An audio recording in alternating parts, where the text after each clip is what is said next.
ସମସ୍ତେ କୁହନ୍ତି ଶାଶୁ ମାନେ ରାଗି, କିନ୍ତୁ ମୋ ଶାଶୁ ମୋ ସାଙ୍ଗ। ପ୍ରତିଦିନ ସନ୍ଧ୍ୟାରେ ମୋଡ଼ି ବସିଲା ବେଳେ ସେ କେତେ କ'ଣ ପୁରୁଣା କଥା କହିବେ। ସିଏ କୁହନ୍ତି ତାଙ୍କ ଶାଶୁ ନା ଭାରି ଷ୍ଟ୍ରିକ୍ଟ ଥିଲେ। ସିଏ ପୁରୁଣା କଥା ସବୁ ମନେ ପକାନ୍ତି ଆଉ ମୁଁ ଶୁଣେ।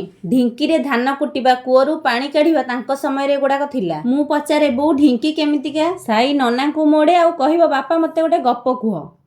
ତାକୁ ରାଜକାଜି ଦବା ଆଉ। ନନା ସେପଟେ ସାଇକି ଗପ କହୁଛନ୍ତି, ମୋ ବୋଉଙ୍କ ପାଇଁ ଖାଇବା ବାଢିଲି। ବୋଉଙ୍କୁ ଟିକେ ମୁଁ ଖୁଆଇଦେଲି, ବୋଉ ଭାରି ଖୁସି ହେଇଗଲେ।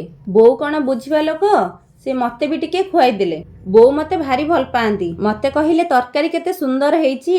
ଏତିକି ବେଳକୁ ସିଏ ଆସିକି ପହଞ୍ଚିଲେ। ମତେ କହିଲେ ମୋଡ଼ି ସାରିଲାଣୁ? ହଉ ବୋଉ ବସ୍ତାଅ, ମୁଁ ଟିକେ ନନାକୁ ମୋଡ଼ି ଦଉଛି। ନନା କହିଲେ ଖଟି ଖଟି ଆସିଛୁ, ଦେହ ହାତ ବିନ୍ଧା ହଉଥିବ, ଥାଉ ମତେ ଆଜି ମୋଡ଼ନା। ସେ କହିଲେ ମୁଁ ସେଇଥିପାଇଁ ଜିମ୍ ଯାଉନି, ତମକୁ ମୋଡ଼ି ଦେଲେ ମୋର ସବୁ ବାଧା ପଳେଇବ। ତାଙ୍କ ହାତ ଭାରି ଟାଣ, ନନାକୁ ମୋଡ଼ି ମୋଡ଼ି ହାତଟି ପୁରା ପଥର ହେଇଗଲାଣି। ବୋଉ ଶୁଣିକି ହସି ହସିକି ନାକେଦମ। କହୁଛନ୍ତି ଏଥରକ ଜିମ୍ ବାଲାକୁ ପଇସା ନ ଦେଇକି ଏଥରକ ନନାକୁ ପଇସା ଦବୁ। ସତ କଥା, ତାଙ୍କର ଜିମ୍ ଯିବା କ'ଣ ଦରକାର? ଆପଣମାନେ ଜିମ୍ ଯାଉଛନ୍ତି କି?